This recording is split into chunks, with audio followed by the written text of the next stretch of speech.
بڑے لطیف ہیں، بڑے لطیف ہیں، نازک سے گھر میں رہتے ہیں۔ بڑے لطیف ہیں، نازک سے گھر میں رہتے ہیں، میرے حبیب میری چشم تر میں رہتے ہیں۔ ہمارے دل میں، ہمارے جگر میں رہتے ہیں، انہی کے دل ہیں وہ اپنے گھر میں رہتے ہیں۔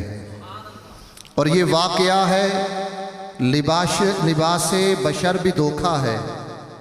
یہ واقعہ ہے، لباس بشر بھی دھوکہ ہے، اور یہ معجزہ ہے، لباس بشر میں رہتے ہیں۔ یقین والے کہاں سے چلے اور کہاں پہنچے، یقین والے کہاں سے چلے کہاں پہنچے، جو اہل شک ہیں اگر میں مگر میں رہتے ہیں، اور خدا کے نور کو اپنی طرح سمجھتے ہیں، خدا کے نور کو اپنی طرح سمجھتے ہیں۔ یہ کون لوگ ہیں، کس کے اثر میں رہتے ہیں؟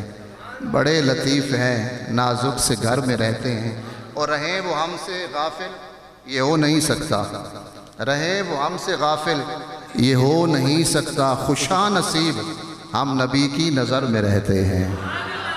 اب ماشاءاللہ اس وقت کے آخری مہمان ہمارے جو ہیں خطیب ماشاءاللہ وہ بیان فرمائیں گے۔ مولانا اشتیاق صاحب یہ مرید کے سے تشریف لائے، کل انشاءاللہ انہوں نے جمعہ پڑھانا ہے انشاءاللہ۔ آپ سبھی نے جو قرب و جوار والے ہیں، جو کل ماشاءاللہ ان کا جمعے کا جو ہے اب وہ خطاب ہوگا، تو میں دعوت دینا چاہتا ہوں ہمارے وہاڑی سے آئے ایک عظیم مبلغ سید محمد افضل ہاشمی صاحب کہ وہ تشریف لائیں اور اپنا معافی ضمیر پیش فرمائیں۔ ان کے آنے سے قبل نعرہ تکبیر و رسالت بلند فرمائیں۔ نعرہ تکبیر، نعرہ رسالت، نعرہ حیدری، نعرہ تحقیق، نعرہ تحقیق، حق چار یار، نعرہ تحقیق۔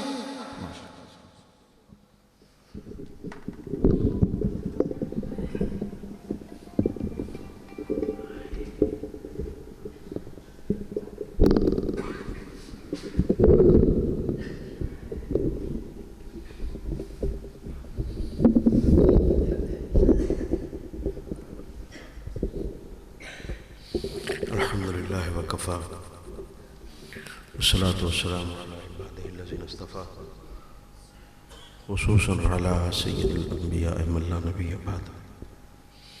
اما بعد فقال اللہ تبارک و تعالی اعوذ باللہ من الشیطان الرجیم بسم اللہ الرحمن الرحیم وما ارسلناک الا رحمۃ للعالمین۔ صدق اللہ العظیم صدق رسول النبی الکریم۔ اللہم صلی علی سیدنا و مولانا محمد و علی آل سیدنا و مولانا محمد و بارک وسلم صلی علیہ۔ الصلاۃ والسلام علیکہ یا سیدی یا رسول اللہ و علی آلکہ و اصحابکہ یا سیدی یا حبیب اللہ۔ نہایت واجب الاحترام صاحبزادہ صاحب پیر سبوت اللہ صاحب نقشبندی دامت برکاتہ العالیہ، جناب محترم المقام علامہ بشیر احمد فردوسی صاحب، دیگر علماء کرام، مریدین و مخلصین و حاضرین، اللہ رب العزت اس مبارک تقریب میں آپ سب کی تشریف آوری قبول و منظور فرمائے، اور اسے آپ کی دنیا اور آخرت کی عزت و برکت کا وسیلہ بنائے۔ آپ نے جس مجاہدے کا مظاہرہ فرمایا ہے، کئی گھنٹوں سے جس طرح تشریف فرما ہے، یہ ایک مشکل کام ہے۔ آپ کسی کو سننا، ویسے کون کسی سے سن دے آج کل ہے، تو بڑا اوکھا کام ہوتا ہے، اور علماء کی باتیں تو پھر ویسے بڑی مشکل ہوتی ہیں، اور سننی آج کل وہ ہمیں اچھی، نصیحت کسی کو بھی اچھی، آج کل تو ماں باپ کی کوئی نہیں سنتا تو کسی کی کو کیسے سنے۔ تو آپ نے اتنی دیر سنا، میں اس کشمکش میں تھا کہ اس کے بعد پھر میں آپ کو امتحان میں ڈالوں گا اور آپ اچھے خاصے پریشان ہوں گے، تو انہوں نے آپ کے لیے آسانی کر دی یہ کہہ کر کے یہ آخری خطاب ہے میرا، تو یہ آپ کو مبارک ہو کہ میرا خطاب آخری خطاب ہے، اس کے بعد آپ کی آزمائش ختم ہو جائے گی اس حوالے سے۔ خطاب ذکر بھی ہوتا ہے، یاد دہانی بھی ہوتی ہے، عبادت بھی ہوتی ہے، تعلیم و تعلم بھی ہوتا ہے، اللہ اکبر، اور سلسلہ فیض رسانی بھی ہوتا ہے، اور انسان کے شرف کا اظہار بھی ہوتا ہے، جیسے آقا علیہ السلام کا فرمان مبارک ہے نا کہ اطلب العلم من المہد الی اللحد، تو یہ اس عمل کا، اس پر یہ عمل کا بھی ایک مظاہرہ ہے، تو اس اعتبار سے موجب خیر و برکت ہے۔ میری موضوعات اکثر احباب سنتے رہتے ہیں، مگر حکم کی تعمیل کرتے ہوئے چند ایک گزارشات میں سے یہ کہ انسان جتنا حقیقتوں کے قریب ہوتا ہے اتنا مضبوط ہوتا ہے، مستحکم ہوتا ہے۔ حضرت علامہ رحمۃ اللہ علیہ کا جو فلسفہ خودی ہے، اس کا ماحصل بھی انسان کا اپنے آپ کو مضبوط کرنا ہے، بلکہ اقبال تو موت کے تناظر میں اپنے فلسفہ خودی کو یوں پیش کرتے ہیں جیسے کوئی برتن بنائے پھر اس کو پکائے، تو پکانے کے بعد وہ اسے یوں بجا کے دیکھتا ہے کہ یہ پکا ہے یا کچا تو نہیں رہ گیا۔ تو حضرت علامہ اپنے فلسفہ خودی کو اس تناظر میں بھی پیش کرتے ہیں کہ موت بھی خالق کے وہ بجا کر دیکھنے کا عمل ہے کہ کون پکا ہے اور کون مومن موت کے وقت بھی مستحکم و مضبوط ہوتا ہے۔ جب آپ یہ کہتے ہیں نا اللہ میں ایمان پہ موت دے اور کلمہ نصیب ہو جائے، تو یہ اسی کو ہوتا ہے جو مضبوط ہوتا ہے۔ جو مضبوط اور مستحکم نہ ہو اسے کلمہ نصیب، وہ تو گھبرا جائے گا نا، پریشان ہو جائے گا کہ یہ کیا، اور جب وہ یہ دنیا جس کے ساتھ اس قدر انسیت رہی اور وہ اتنا وقت یہاں پہ گزارا ہوتا ہے تو وہ تو گھبرا جاتا ہے۔ آپ کو مجھے کچھ عرصہ کے لیے گھر چھوڑنا پڑے، بیوی بچے چھوڑنے پڑے، تو بندہ گھبراتا ہے کہ نہیں گھبراتا؟ تو پھر یہ تو دنیا ہمیشہ کے لیے چھوڑنی ہے، تو ایسی گھبراہٹ طاری ہوتی ہے کہ بندہ ہر شے بھول جاتا ہے، حواس باختہ ہو جاتا ہے، ڈر جاتا ہے، ایک ایسا ایکسپیرینس ہوتا ہے۔ مگر جو مومن ہوتا ہے وہ ڈرتا اور گھبراتا، تو مومن موت ایک ٹیسٹ بھی ہوتا ہے کہ آدمی کتنا مستحکم و مضبوط ہے، اور اہل اللہ کی نشانیوں میں سے نشانی بھی ہے کہ وہ اپنے استحقاق ذات جو ہے اسے شو کرتے ہیں، دکھاتے ہیں۔ جیسے میں کئی بار سنا چکا ہوں اقبال رحمۃ اللہ علیہ کہ نشان مرد مومن بات و گویم تو جو مرگ آید تبسم بر لب اوست، کہ مومن کی ایک نشانی یہ ہے کہ جب موت آتی ہے تو اس کے ہونٹوں پر کیا ہوتا ہے؟ تبسم ہوتا ہے، مسکراہٹ ہوتی۔ اس کا مطلب یہ ہے کہ وہ گھبرایا ہوا یا ڈرا ہوا، ہاں وہ مومن ہے، وہ مضبوط ہے۔ اور موت اللہ کے رازوں میں سے ایک راز ہے۔ موت زندگی کا توازن ہے۔ موت چھوٹوں کو بڑا کر دیتی ہے، موت چھوٹوں کو بڑا کر دیتی ہے۔ موت زندگی کی قدر و قیمت سکھاتی ہے۔ موت زندگی کو بامانی بناتی ہے۔ اور موت کے حوالے سے ایک تعبیر اہل علم یہ بھی بیان فرماتے ہیں، ہم نے ہمیشہ موت کو ایک اور تناظر میں دیکھا ہے۔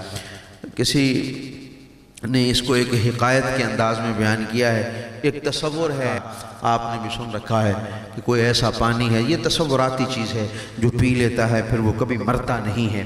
حالانکہ یہی پانی آب حیات ہوتا ہے، جہاں یہ پانی ہوتا ہے وہیں زندگی ہوتی ہے، آپ کو تو پتہ ہے نا۔ تو جہاں پانی نہ ہو وہاں زندگی، ہاں یہی آب حیات ہے جو میں اور آپ پیتے ہیں۔ مگر ایک تصور ہے انسان کا، بقا کی خواہش میں انسان نے ایک تصوراتی آب حیات۔ تو ایک شخص اس کی تلاش کرتے کرتے کرتے چشمہ آب حیات پہ پہنچا اور وہ پانی پینے لگا، تو ایک طرف سے اسے آواز آئی، کوئی آدمی بیٹھا ہوا تھا، اس نے کہا پانی پینے والے پہلے میری ایک بات سن لے، اس کے بعد فیصلہ کرنا۔ کہا میں بھی تیری طرح آب حیات ڈھونڈتا یہاں پہ پہنچا تھا، اور پھر میں نے یہ پانی پی لیا، اور اس کے بعد میں ساری دنیا دیکھ چکا، سارے دکھ سکھ دیکھ چکا، اب میں مرنا چاہتا ہوں مگر میں مر نہیں سکتا، میں اپنا ایک اختیار کھو چکا ہوں۔ اس وقت تیرے پاس دونوں اختیار ہیں، جینا چاہے تو جی سکتا ہے اور مرنا چاہے تو اپنا ایک اختیار کھونا۔ مطلب کیا ہے؟ موت اور حیات ایک دوسرے کا توازن ہے، جیسے دن رات، جیسے نفع اور نقصان، جیسے غم اور خوشی، جیسے بچپن جوانی، یہ سب ایک دوسرے کے توازن ہیں۔ موت زندگی میں ایک توازن قائم رکھتی ہے، لیکن جیسے حضرت نے اور باقی علماء نے بیان فرمایا، میں اس کو تھوڑا سا بات کو آگے بڑھاتا جاؤں، موت زندگی کو متوازن کرتی ہے، بامانی بناتی ہے، قدر و قیمت سکھاتی ہے، چھوٹوں کو بڑا کرتی ہے، موت مضبوطی کی طرف لے جاتی ہے، موت ایک امتحان اور آزمائش بھی ہوتی ہے، اور پھر یہ اللہ کے رازوں میں سے ایک راز ہے، بے شمار حکمتیں اور مصلحتیں اس میں اور بھی چھپی ہوئی ہیں، مگر ایک بات ذہن میں رکھ لیں، جو شخص بھی رحمت للعالمین سے فیضیاب ہوتا ہے، اللہ اسے اس کی زندگی کو رحمت سے ایسے چارج کرتا ہے کہ وہ زندگی کا انچارج بن جاتا ہے۔ کیا بن جاتا ہے؟ ہاں، وہ زندگی کا انچارج بن جاتا ہے، وہ زندگی سے اتنا بھر جاتا ہے، اپنے اس اختیار کے ساتھ وہ یوں موجود ہوتا ہے، دنیا دیکھتی ہے۔ اگر یہ اختیار سب انبیاء کے پاس بھی ہوتا ہے، اہل اللہ کے پاس بھی ہوتا ہے، مگر اظہار کوئی کرتا ہے حضرت موسیٰ علیہ السلام کی طرح۔ یہ تو پتہ ہے نا آپ کو، اللہ تعالیٰ اس طرح دکھاتا رہتا ہے چیزیں تاکہ یہ علم کا وسیلہ بھی بنے رہے۔ موسیٰ علیہ السلام کی بارگاہ میں بھی موت کا فرشتہ آیا تھا، مگر موسیٰ علیہ السلام نے، حدیث مبارکہ میں ہے کہ موسیٰ علیہ السلام نے تھپڑ مار کے، بات سمجھ رہے ہیں؟ اب بتانا یہ چاہتا ہوں، یہی موت کا فرشتہ بارگاہ رسالت میں بھی آیا تھا، مگر آنے کا عالم یہ ہے کہ اسے خود اجازت مانگنے کی جرت بھی، اسے پتا تھا یہ زندگی کے انچارج ہیں، یہ زندگی کے انچارج ہیں۔ وَمَا أَرْسَلْنَاكَ إِلَّا رحمت للعالمین، رحمت ہوتا ہے آگے بڑھانے والی شے، زحمت روکنے والی شے ہوتی ہے، رحمت آگے بڑھانے والی شے ہے، زندگی آگے بڑھنے والی شے ہے۔ آقا کائنات کی بارگاہ میں وہی موت کا فرشتہ جس دن آیا تھا، آقا کی بارگاہ میں اسے بذات خود اجازت مانگنے کی جرت بھی، اجازت بھی بواسطہ جبریل مانگی ہے۔ حضرت جبریل علیہ السلام حضور کی بارگاہ میں حاضر ہو کر عرض کرتے ہیں، یا رسول اللہ، موت کا فرشتہ آیا ہے، آنے کی اجازت چاہتا ہے۔ آقا علیہ السلام نے اجازت دی، موت کا فرشتہ حاضر ہوا، آ کر سلام عرض کرتا ہے، اللہ کا سلام عرض کرتا ہے، اللہ کا پیغام عرض کرتا ہے، اللہ نے بھیجا ہے اور فرما کے بھیجا ہے جیسے میرے محبوب پسند کرے ویسے ہی کرنے گا۔ مگر بتانا یہ چاہتا ہوں کہ موت کا فرشتہ وہ جہاں پر اجازت لے رہا ہے، یہ عمل اس کی تفسیر کر رہا ہے کہ میرے اور آپ کے ساتھ یہ معاملہ اور قانون کے ساتھ ہوتا ہے، اللہ کے محبوبوں کے ساتھ یہ معاملہ اور قانون کے ساتھ ہوتا ہے، انہیں یہ اختیار دیا گیا ہوتا ہے، وہ چاہیں استعمال کریں چاہے استعمال نہ کرے۔ آقا علیہ السلام کی بارگاہ میں موت کے فرشتے کا اجازت طلب کرنا دراصل اس اختیار کا اعلان و اظہار تھا کہ میرے محبوب کو اس حوالے سے محتاج نہ سمجھ لیا جائے کہ یہ اختیار نہیں، یہ اختیار ہے، وہ استعمال نہ کریں، یہ ان کی اپنی مرضی پر ہے۔ آقا علیہ السلام کی اس مثال کے بعد آگے بڑھیں، میں اختصار مطلوب ہے تو آپ کو یاد ہوگا فرید الدین عطار رحمۃ اللہ علیہ یہ عطر فروش تھے، اور ایک سائل آیا، اس نے سوال کیا تو انہوں نے اس کو دھتکار دیا، اس نے نصیحتاً، یا وقت آیا ہوا تھا ان کے بدلنے کا، ان کی اصلاح و فلاح کا، کہا فرید کیسے مرے گا تو، تیری جان ان کا جیسے لوگ مرتے ہیں، فرمایا نا، تیری جان ان شیشوں میں تھوڑی تھوڑی پھنسی ہوئی ہے، بڑی اوکھی نکلے گی۔ وہ فرید الدین عطار رحمۃ اللہ علیہ جو ابھی فرید تھے، عطر فروش تھے، صرف مرتبہ ولایت کو نہ پہنچے تھے، پوچھتے ہیں تو کیسے مرے گا؟ چادر بچھائی، لیٹے، کلمہ پڑھا اور روح پرواز کر گئے۔ فرید الدین عطار کے لیے یہ لمحہ تبدیلی کا لمحہ تھا کہ یہ ماجرا کیا ہے، یہ کون لوگ ہیں، یہ کیا رمز و راز ہے، بتانا تھا۔ اس نے بتا دیا کہ ہم وہ لوگ ہیں جو یہ اختیار بھی رکھتے ہیں۔ اب بتانا کیا ہے میرے بھائیوں، یہ کب ہوتا ہے؟ یہ تب ہوتا ہے جب آپ کے پاس رحمت للعالمین کا فیض ہوتا ہے، رحمت للعالمین کا فیض۔ میں پھر عرض کرتا ہوں، رحمت للعالمین، اب جب کہتے ہیں نا اولاد اللہ کی رحمت ہے، تو وجہ کیا ہوتی ہے؟ اولاد آپ کے نام و نسب کو آگے لے کر چلتی ہے، آپ کی لیگیسی کو آگے لے کر چلتی ہے، آپ کے فیض کو آگے لے کر چلتی ہے، آپ نے جو کچھ بھی کمایا ہوتا ہے اس کو آگے لے کر چلتی ہے۔ بیٹی اللہ کی رحمت ہے، دولت اللہ کی رحمت ہے، علم اللہ کی رحمت ہے، یہ سب کچھ کس لیے ہے؟ اس لیے کہ یہ آپ کو آگے بڑھاتے ہیں، یہ آپ کو کیا کرتے ہیں؟ ایسے ہے نا، ہر وہ شے جو آپ کی ترقی کا وسیلہ بن جاتی ہے، آپ کو آگے بڑھاتی ہے، رکاوٹیں دور کرتی ہے، راستے کشادہ کرتی ہے، یا آپ کو بلند کرتی ہے، وہ رحمت ہے۔ اور ہر وہ شے جو زندگی میں رکاوٹ پیدا کرتی ہے، روڑے اٹکاتی ہے، مشکلیں پیدا کرتی ہے، آپ کو پیچھے دھکیلتی ہے، وہ شے زحمت ہے۔ میں بات سمجھا پایا؟ ہر وہ شے جو آگے بڑھائے وہ رحمت، اور جو پیچھے دھکیلے وہ زحمت، تکلیف، مصیبت، رکاوٹ۔ اب رحمت للعالمین کے اس تصور کو اگر میں پیش کروں حضور کی ساری سنت مطہرہ کی روشنی میں، بات لمبی ہو جائے گی۔ آپ کی ایک ایک بات، آپ کا ایک ایک فرمان، آپ کی ایک ایک سنت وہ زندگی کو آگے بڑھانے والی ہے۔ میں صرف ایک بات عرض کرتا ہوں تاکہ یہ بات سمجھ آ جائے۔ آقا علیہ السلام کا فرمان مبارک ہے، جس نے ہمارے بڑے کا احترام نہ کیا اور ہمارے چھوٹے پر شفقت نہ کی، وہ ہم میں سے۔ اب کسی کو کسی اور کے فتوے کی ضرورت، جیسے ہمارے یہاں ہوتا ہے نا، لوگ کہتے ہیں کہ اب یہ اہل سنت سے خارج ہے، یہ فلاں سے خارج ہے، یہ فلاں سے خارج ہے۔ یہ آقا علیہ السلام خود بیان فرما رہے ہیں، جو دین کے مالک ہیں، کہ جس نے بڑے کا احترام نہ کیا، چھوٹے پر شفقت نہ کی، وہ ہم میں سے۔ اس بات کو کبھی ہم نے غور اس لیے نہیں کیا، ویسے غور کی بھی روایت نہیں ہے، اور پھر علم کے باب میں غور کرنے کی تو ہمارے ہاں بالکل ہی عادت نہیں ہے۔ میرے پیارے محترم، ایک بات یاد رکھو، جانوروں میں ادب کی روایت نہیں ہوتی۔ جانوروں میں ادب کی روایت بالفاظ دیگر، جو شخص ادب کر رہا ہے اور جو شفقت کر رہا ہے، وہ دراصل اپنے انسان ہونے کو ثابت کر رہا ہے۔ تصوف و طریقت و روحانیت یہ سراسر ادب ہے، سراسر ادب ہے۔ اور اس کو تھوڑا آگے بڑھاؤ تو بندگی بھی ادب ہے۔ بندگی کیا ہے؟ یہ اللہ کا ادب ہے، بندگی اللہ کا ادب ہے، روحانیت سراسر ادب ہے۔ اب انسان جب ادب کی روایت کو اختیار کر رہا ہوتا ہے، وہ اپنا انسان ہونا ثابت کر رہا ہے، اور جو ادب کرنے والا نہیں ہے وہ انسان کدے جانوراں دا ادب کیتا ہے؟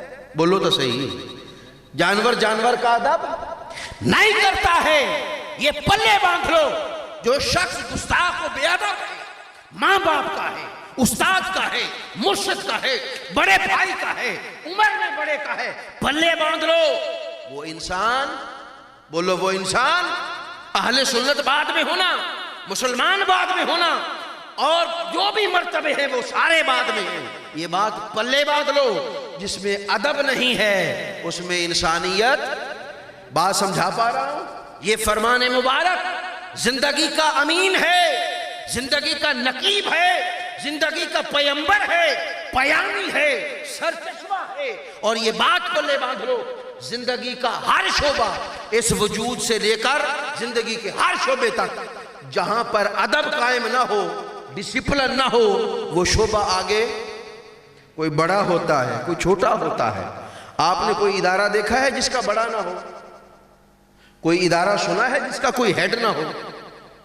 ایسے ہی ہے نا، جب ادارہ ہوتا ہے پھر اس کا کوئی ہیڈ ہوتا ہے، بڑا ہوتا ہے، اور بڑے ہونے کا اظہار نہ صرف اس کے اختیارات سے چلتا ہے، اس کا ایک پروٹوکول ہوتا ہے، اس کا ایک ادب ہوتا ہے، احترام ہوتا ہے، جس سے پتہ چلتا ہے کہ یہ بڑا ہے، اور چھوٹے کا اپنا ایک پروٹوکول ہوتا ہے، اپنی ایک باؤنڈری ہوتی ہے، جس سے پتہ چلتا ہے کہ یہ چھوٹا ہے۔ اب چھوٹے اور بڑے کا یہ تصور، ادب کی یہ روایت اگر موجود نہ ہو تو زندگی آگے، ادارہ آگے۔ اب میں آپ کو ایک اور واضح مثال سے بات کو اور کھولوں تھوڑا سا۔ جس گھر میں کوئی بڑا نہ ہو، اس کا مطلب ہے اس گھر میں کوئی چھوٹا بھی، لوجیکلی بات ٹھیک ہے کہ میری غلط؟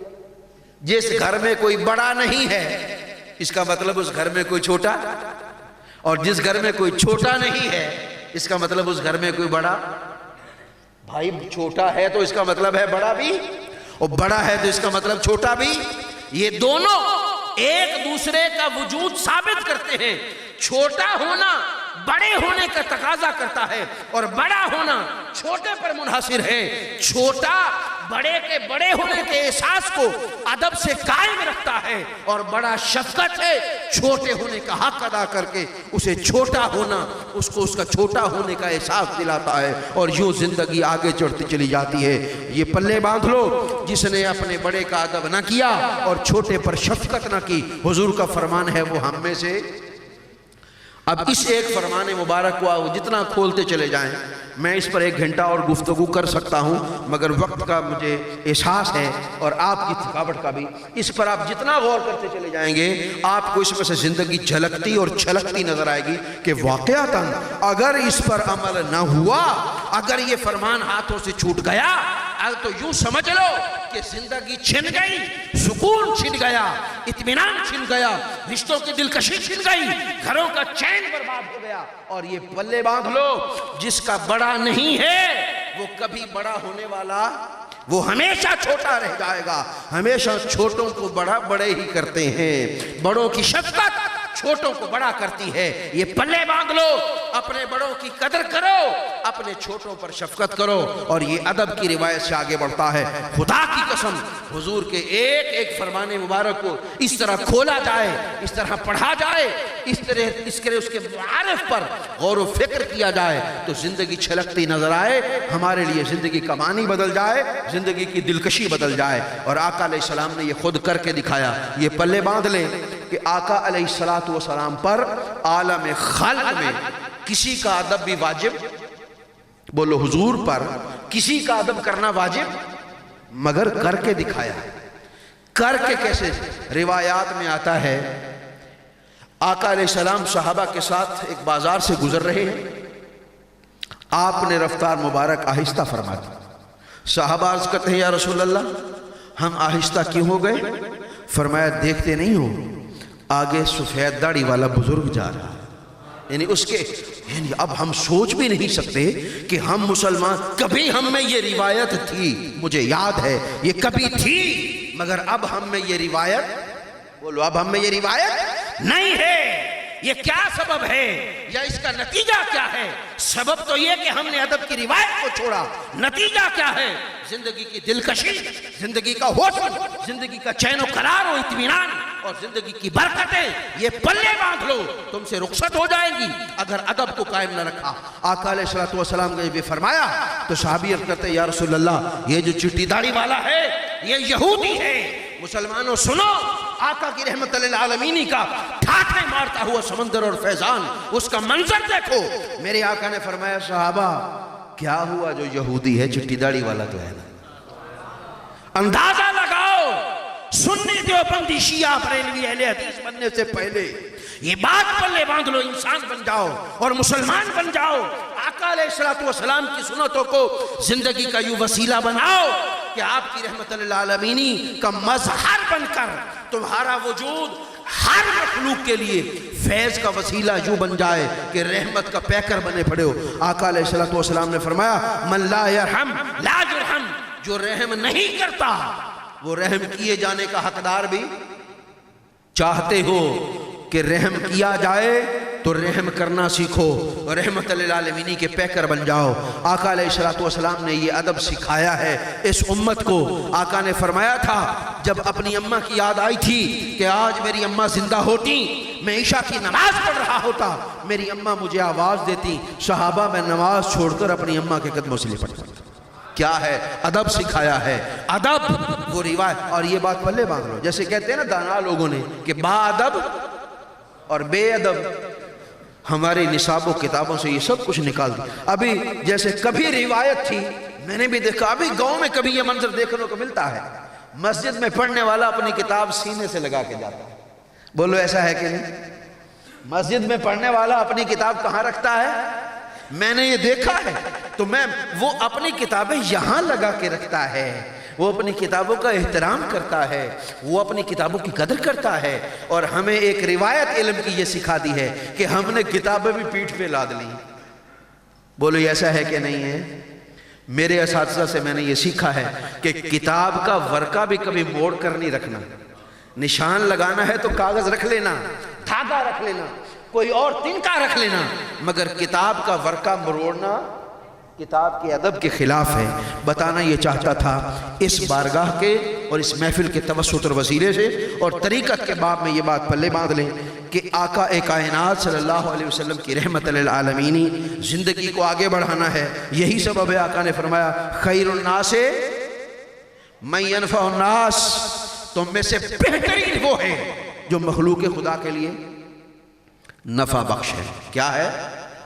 نفع بخش بنو، عطا کرنے والے بنو، بانٹنے والے بنو، خیر دینے والے بنو، اپنے وجود سے، اپنی ذات سے، اپنے کلام سے، اپنے رویوں سے، اپنے اخلاق سے، اپنے احساس سے۔ علماء کرام نے بھی یہی گزارشات کی ہیں، یہی سبق یاد دلایا ہے۔ سبق ہے ہی ہے، اس کے علاوہ اور کیا سبق پڑھانا ہے اور کیا سبق دینا ہے۔ میں بھی عرض کرنا یہی چاہ رہا تھا کہ آقا کی رحمت للعالمین کی جو کرنیں ہیں نا، آقا علیہ السلام کی سنتیں، ان کو محض رسماً جیسے ہم وہ ریپیٹ کرتے ہیں نا بے شعوری کے ساتھ چیزیں، ان کا اجر تو اپنی جگہ، مگر جیسے جیسے آپ ان کو کھولتے چلے جاتے ہیں ان کی برکات یا ان کے اندر جو زندگی چھپی ہوئی ہے وہ ایسے نکل کے آتی ہے کہ زندگی انسان کے لیے یہ موجب حیرت بن جاتا ہے۔ جیسے آخری بات میں عرض کروں، علامہ اقبال رحمۃ اللہ علیہ سے مسولینی نے شاید پوچھا تھا، اس نے پوچھا تھا کہ ریاست و مملکت کے حوالے سے کوئی نصیحت کر دے ہمیں۔ علامہ اقبال نے فرمایا کہ اپنے شہروں کی آبادی کو ایک حد سے آگے نہ بڑھنے دینا، پھر مسائل انتظامی پیدا ہوں گے، یہ وہ بڑا حیران ہوا، اس نے کہا کمال بات کہی ہے آپ نے، کمال بات کہی ہے، یہ تو بہت قیمتی بات ہے۔ واقعتاً شہروں کی آبادی ایک حد سے اگر بڑھ جائے تو مسائل بڑھ جاتے ہیں۔ انہوں نے علامہ کی ذہانت کی داد دی۔ علامہ نے فرمایا کہ یہ میری بات نہیں ہے، ہمارے آقا و مولا نے 1400 سال پہلے ہمیں یہ پیغام دیا تھا۔ مدینے کی آبادی کے ایک حد سے، اب آج اس بات کو کھولنے بیٹھے ہیں تو پتہ چلتا ہے روشنیوں والا شہر کراچی اندھیروں میں کیسے ڈوب گیا۔ اگر یہ بات پلے باندھی ہوتی آقا علیہ السلام کی اس امت نے ہر بات، تو زندگی خیر و برکت سے بھری ہوتی۔ میری گزارشات و معروضات آپ سے کسی اور مطالبے کے لیے نہیں ہیں، اس احساس کے ساتھ ہے کہ آپ کی اور میری زندگی خیر و برکت سے بھر جائے، جیسا کہ مظہر اور مظاہرہ حضور بابا جی کی زندگی میں ہم دیکھ چکے ہیں۔ اللہ نے ان کو صاحب برکت کر دیا ہے۔ اللہ چاہتا ہے کہ ساری مخلوق برکت والی ہو جائے، وہ تو ہے ہی تبارک الذی بیدہ الملک، تو برکت لینی ہے تو بھائی برکت والا راستہ صرف اور صرف یہ ہے کہ اللہ کے پیارے محبوب صلی اللہ علیہ وسلم کا شیوا اپنا مسلک حیات بنائیں، اپنی ترجیحات میں شامل کریں، اسے عبادت سمجھ کر زندگی کو آگے لے کے چلیں گے، زندگی خیر و برکت سے بھر جائے گی۔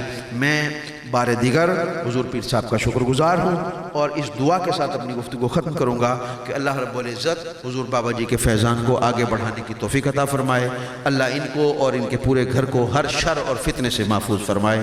جزاکم اللہ خیرا وما علینا الا البلاغ۔